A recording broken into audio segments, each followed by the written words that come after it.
धन दौलत का घमंड। धन दौलत के घमंड में डूबे राजीव को क्या पता चली रिश्तों की अहमियत। अपने दोस्त राजीव चोपड़ा को दिल का दौरा पड़ने की खबर सुन करके मेरे मन में पहला विचार उभरा कि अपनी जिंदगी में हमेशा ही अव्वल आने की दौड़ में बेतहाशा भाग रहा मेरा यार आखिर में जबरदस्त ठोकर खा ही गया।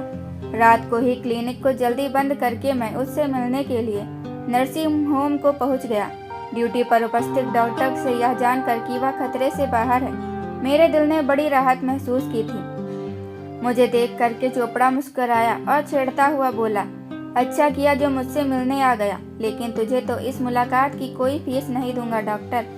लगता है कि खूब चूना लगा रहे हैं मेरे करोड़पति यार को ये नर्सिंग होम वाले।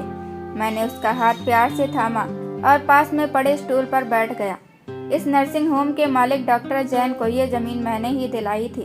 इसने तब जो भी कमीशन दिया था वो लगता है अब सूद समेत वसूल करके ही रहेगा। यार कुएं से एक बाल्टी कम हो जाने की क्यों चिंता कर रहा है। जरा सा ही दर्द उठा था छाती में और ये लोग 20-30 हजार का बिल कम से कम बनाकर रहेंगे, पर मैं भी कम नहीं हूँ ना।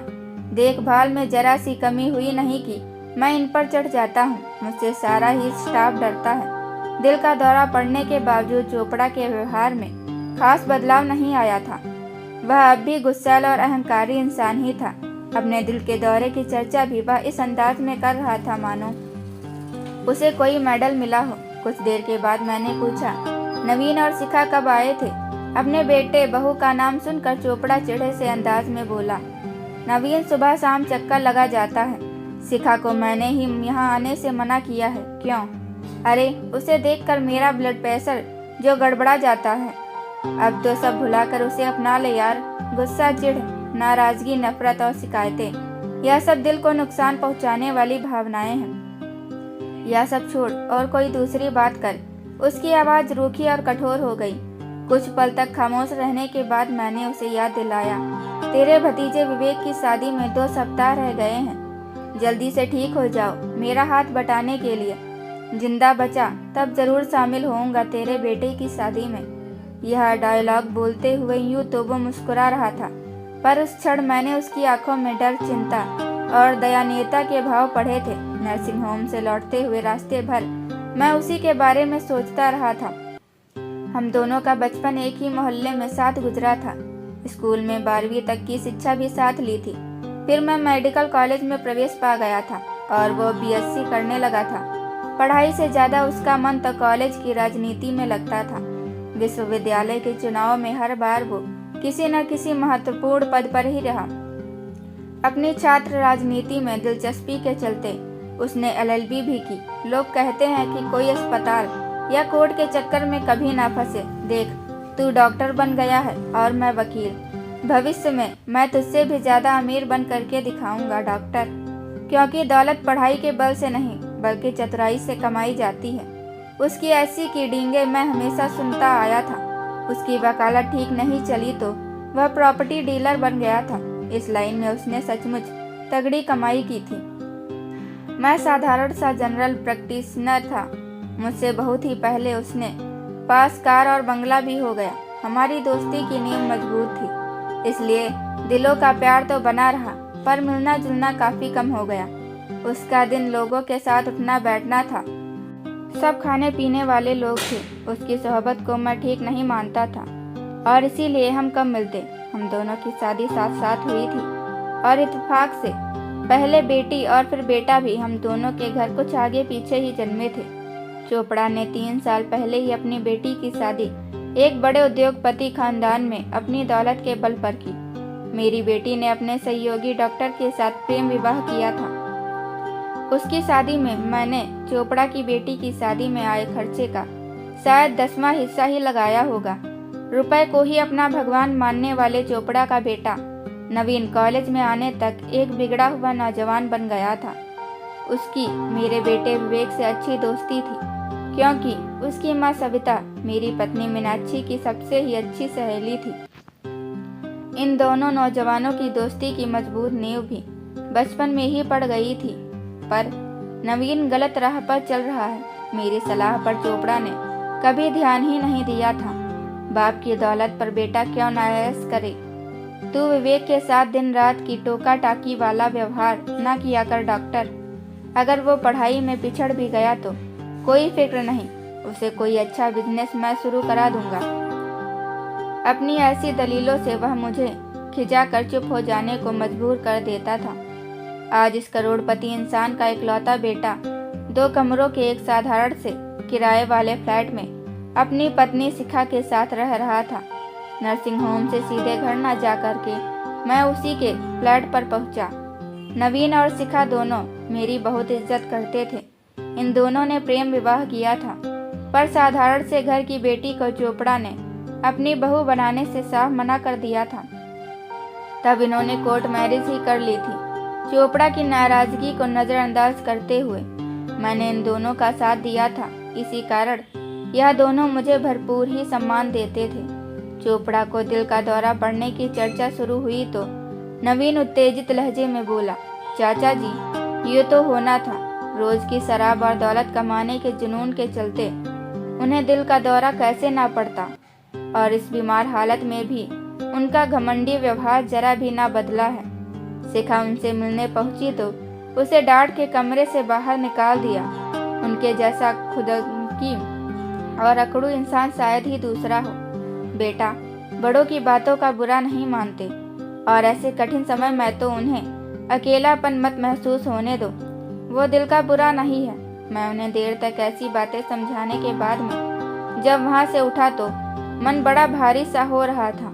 चोपड़ा ने यूँ तो नवीन को पूरी स्वतंत्रता से ऐश करने की छूट हमेशा दी, पर जब दोनों के बीच टकराव की स्थिति पैदा हुई तब बाप ने बेटे को दबा के अपनी चालानी चाही थी, जिस घटना ने नवीन के जीवन की दिशा ही बदल दिया। वो लगभग 3 साल पहले घटी थी। उस दिन ही मेरे बेटे विवेक का जन्मदिन था। नवीन उसे नए मोबाइल फ़ोन का उपहार देने के लिए अपने साथ बाजार ले गया। वहाँ दौलत की अकड़ से ही बिगड़े नवीन की एक फ़ोन पर नीयत खराब हो गई। विवेक के लिए फ़ोन खरीदने के बाद जब दोनों बाहर निकल आए तब शोरूम के सुरक्षा अधिकारी ने उसे रंगे हाथों पकड़ा। जेब से चोरी का मोबाइल बरामद कर लिया। गलती से फ़ोन जेब में रह गया है। मैं ऐसे 10 फ़ोन खरीद सकता हूँ। मुझे चोर कहने की तुम सब हिम्मत कैसे कर रहे हो? गुस्से से भरे नवीन ने ऐसा आक्रामक रुख अपनाया, पर वह लोग डरे नहीं। मामला ज़्यादा गंभीर हो गया जब नवीन ने सुरक्षा अधिकारी पर तैस में आ करके हाथ छोड़ दिया। उन लोगों ने पहले जमकर नवीन की पिटाई की और फिर पुलिस बुला ली। बीच बचाव करने का प्रयास कर रहे विवेक की कमीज भी इस हाथापाई में फट गई थी। पुलिस दोनों को ही थाने ले आई। वहीं पर चोपड़ा और मैं भी पहुंचे थे। मैं सारा मामला रफा दफा करना चाहता था, क्योंकि विवेक ने सारी ही सच्चाई मुझसे अकेले में बता दी थी। लेकिन चोपड़ा तो गुस्से से पागल हो रहा था। उसके मुंह से निकल रही गालियों और धमकियों के चलते मामला बिगड़ता ही जा रहा था। उस शोरूम का मालिक भी रुतबेदार आदमी था और वह चोपड़ा की अमीरी से प्रभावित हुए बिना पुलिस केस बनाने पर तुल गया। एक अच्छी बात यह भी थी कि थाने का इंचार्ज मुझे जानता था। उसके परिवार के लोग मेरे दवाखाने पर छोटी बड़ी बीमारियों का इलाज कराने आते थे। उसकी आंखों में मेरे लिए शर्म लिहाज के भाव नहीं होते तो उस दिन बात बिगड़ती ही चली जाती। वो चोपड़ा जैसे घमंडी बदतमीज इंसान को सही सबक सिखाने के लिए शोरूम के मालिक का साथ जरूर देता, पर मेरे कारण उसने दोनों ही पक्ष को समझौता करने के लिए मजबूर कर दिया। हाँ, इतना उसने जरूर किया कि उसके इशारे पर 2 सिपाहियों ने अकेले में नवीन की पिटाई जरूर की। बाप की दौलत का तुझे ऐसा घमंड है कि पुलिस का खौफ भी तेरे मन से उठ गया है। आज चोरी की है, कल रेप और मर्डर करेगा। कम से कम इतना तो पुलिस की आओ भगत का स्वाद इस बार चख जा कि कल को ज्यादा बड़ा अपराध करने से पहले तू 2 बार जरूर सोचे। मेरे बेटे की मौजूदगी में उन 2 पुलिस वालों ने नवीन के मन में पुलिस का डर पैदा करने के लिए उसकी अच्छी खासी धुलाई की थी। उस घटना के बाद में नवीन एकाएक उदास और सुस्त सा हो गया था। हम सब उसे खूब समझाते, पर वह अपने पुराने रूप में नहीं लौट पाया था। फिर एक दिन उसने घोषणा की, मैं MBA करने जा रहा हूँ, मुझे प्रॉपर्टी डीलर नहीं बनना है। यह सुनकर चोपड़ा आग बबूला हो उठा और बोला, क्या करेगा एमबीए करके? यह 10-20 हजार की नौकरी, इज्जत से कमाए गए इतने से रुपए भी जिंदगी चलाने को बहुत होते हैं। क्या मतलब है तेरा? मैं डाका डालता हूँ, धोखाधड़ी करके दौलत कमा रहा हूँ। मुझे आपके साथ काम नहीं करना है। यो जिंदा पकड़कर नवीन ने अपने पिता की कोई दलील नहीं सुनी थी। बाद में मुझसे अकेले में उसने अपने दिल के भावों को बताया। चाचा जी, उस दिन थाने में पुलिस वालों के हाथ बेइज्जती होने से मुझे मेरे पिताजी की दौलत नहीं बचा पाई थी। एक प्रॉपर्टी डीलर का बेटा होने के कारण उल्टे वे मुझे बदमाश मान बैठे थे और मुझ पर हाथ उठाने में उनको जरा भी हिचक नहीं हो रही थी। दूसरी तरफ आपके बेटे विवेक के साथ उन्होंने न गाली गलौज की और न मारपीट, क्यों, उसके साथ भिन्न व्यवहार किया। सिर्फ आपके अच्छे नाम और इज्जत ने उसकी रक्षा की थी। मैं जब भी उस दिन अपने साथ हुए दुर्व्यवहार को याद करता हूँ तब मन शर्म और आत्मग्लानि से भर जाता है। मैं आगे इज्जत से जीना चाहता हूँ, बिल्कुल ही आपकी तरह। चाचा जी, अब मैं उससे क्या कहता? उसके मन को बदलने की मैंने कोशिश भी नहीं की। चोपड़ा ने उसे काफी डराया धमकाया, पर नवीन ने एमबीए में प्रवेश ले ही लिया था। इन बाप बेटे के बीच टकराव की स्थिति आगे भी बनी रही। नवीन बिल्कुल बदल गया। अपने पिता के नक्शे कदम पर चलने में उसे बिल्कुल रुचि नहीं थी। किसी भी तरह से बस दौलत कमाना उसके जीवन का लक्ष्य नहीं रहा था। फिर उसे अपने साथ पढ़ने वाली शिखा से प्यार हो गया। वह शिखा से शादी करना चाहता है। यह बात सुनकर के चोपड़ा बेहद नाराज हुआ था। अगर इस लड़के ने मेरी इच्छा के खिलाफ जाकर शादी की तो मैं इससे कोई संबंध नहीं रखूंगा। फूटी कौड़ी भी नहीं मिलेगी इसे मेरी दौलत की। ऐसी धमकियां सुन करके मैं तो काफी चिंतित हो उठा था। दूसरी तरफ नवीन शिखा का जीवन साथी बनना चाहता था। उसने प्रेम विवाह करने का फैसला किया और पिता की दौलत को ठुकरा दिया। नवीन और शिखा ने कोर्ट मैरिज की तो मेरी पत्नी और मैं उनकी शादी के गवाह बने थे। इस बात से चोपड़ा हम दोनों से नाराज हो गया, पर मैं भी क्या करता। जिस नवीन को मैंने गोद में खिलाया था उसे कठिन समय में मैं बिल्कुल अकेला छोड़ देने को मेरा दिल राजी नहीं हुआ था। नवीन शिखा दोनों नौकरी कर रहे थे। शिखा एक अच्छी गृहिणी निकली। अपनी गृहस्थी वो बड़े सुचारू ढंग से चलाने लगी। चोपड़ा ने अपना गुस्सा छोड़कर उसे अपना लिया होता तो ये लड़की उसकी कोठी में हंसी खुशी की बहार निश्चित ले आती। चोपड़ा ने मेरे घर आना भी बंद कर दिया। कभी भी किसी समारोह में हमारा आमना सामना हो जाता तब वह खिंचा खिंचा सा हो जाता था। मैं संबंधों को सामान्य व सहज बनाने का प्रयास शुरू करता तो वह कोई भी बहाना बनाकर मेरे पास से हट जाता। अब उसे दिल का दौरा पड़ गया था। शराब, सिगरेट, मानसिक तनाव व बेटे बहू के साथ मनमुटाव के चलते ऐसा होना आश्चर्य की बात नहीं थी। उसे अपने व्यवहार और मानसिकता को बदलना चाहिए। कुछ ऐसा ही समझने के लिए मैं अगले दिन दोपहर के वक्त उससे मिलने पहुंचा था। उस दिन चोपड़ा मुझे थका टूटा सा नजर आया। यार अशोक, मुझे अपनी जिंदगी बेकार सी लगने लगी है। आज किसी चीज की कमी नहीं है मेरे पास, फिर भी जीने का उत्साह क्यों नहीं महसूस करता हूँ मैं अपने अंदर। उसका बोलने का अंदाज ऐसा था मानो मुझसे सहानुभूति प्राप्त करने का इच्छुक है। इसका कारण जानना चाहता है तो मेरी बात ध्यान से सुन दोस्त। मेरी दौलत सुख सुविधाएं तो पैदा कर सकती हैं, उससे अकेलापन दूर नहीं हो सकता। अपनों के साथ प्रेम पूर्वक रहने से अकेलापन दूर होता है। अपने बेटे बहू के साथ प्रेम पूर्ण संबंध कायम करेगा तो जीने का उत्साह जरूर लौट आएगा। यही तेरी उदासी और अकेलेपन का टॉनिक है। मैंने भावुक होकर उसे समझाया। कुछ देर खामोश रहने के बाद उसने उदास से लहजे में जवाब दिया, दिलों पर लगे कुछ जख्म आसानी से नहीं भरते हैं डॉक्टर। शिखा के साथ मेरे संबंध शुरू से ही बिगड़ गए। अपने बेटे की आंखों में झांकता हूँ तो वहाँ अपने लिए आदर या प्यार नजर नहीं आता। अपने किए की माफी मांगने को मेरा मन तैयार नहीं। हम बाप बेटे में कोई झुकने को तैयार नहीं, तो संबंध सुधरेंगे ही कैसे।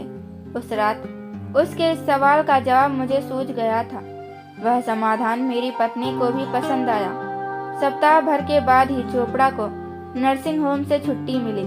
मैं उसे अपने घर ले आया। सविता भाभी भी साथ में थी। तेरे भतीजे विवेक की शादी हफ्ते भर बाद है। मेरे साथ रहकर हमारा मार्गदर्शन करना यार। ऐसी इच्छा जाहिर करके मैं उसे अपने घर लाया था। अरे, अपने बेटे की शादी का मेरे पास कोई अनुभव होता तब मार्गदर्शन करने वाली बात समझ में आती। अपने घर में दम घुटेगा, यही सोचकर शादी ब्याह वाले घर में चल रहा हूँ। उसका निराश उदास सा स्वर मेरे दिल को चिरता चला गया था। नवीन और शिखा रोज ही हमारे घर आते। मेरी सलाह पर शिखा अपने ससुर के साथ संबंध सुधारने का प्रयास भी करने लगी। वह उनको खाना खिलाती, उनके कमरे की साफ सफाई भी कर देती। दवा देने की जिम्मेदारी भी उसको ही दे दी गई थी। चोपड़ा मुंह से तो कुछ नहीं कहता, पर अपनी बहू की ऐसी देखभाल से वो खुश था। लेकिन नवीन और उसके बीच खिंचाव बरकरार रहा। दोनों औपचारिक बातों के अलावा कोई अन्य बात कर ही नहीं पाते थे। शादी के दिन तक चोपड़ा का स्वास्थ्य भी काफी सुधर गया था। चेहरे पर चिंता, नाराजगी, बीमारी के बजाय खुशी और मुस्कुराहट के भाव झलकते थे। वह बारात में भी शामिल हुआ। मेरे समधी ने उसके आराम के लिए अलग से ही एक कमरे में इंतजाम कर दिया था। फेरों के वक्त वो पंडाल में फिर आ गया था। हम दोनों की नजरें जब भी मिलती तो एक उदास सी मुस्कान चोपड़ा के चेहरे पर उभर आती। मैं उसके मनोभावों को समझ रहा था। अपने बेटे की शादी को इन सब रीति रिवाजों के साथ ना कर पाने का अफसोस उसका दिल इस वक्त जरूर महसूस कर रहा होगा। बहू को विदा कराकर जब हम चले तब चोपड़ा और मैं साथ साथ अगली कार में बैठे हुए थे। सविता भाभी, मेरी पत्नी शिखा और नवीन पहले से ही चले गए। नई बहू का स्वागत करने के लिए हमारी कार चोपड़ा की कोठी के सामने रुकी तो वो बहुत जोर से चौंका था। सारी कोठी रंगीन बल्बों की रोशनी में जगमगा रही थी। जब चोपड़ा मेरी ओर घूमा तो उसकी आंखों में एक सवाल साफ चमक रहा था। यह सब क्या है डॉक्टर?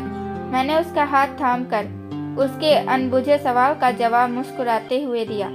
तेरी कोठी में भी एक नई बहू का स्वागत होना चाहिए।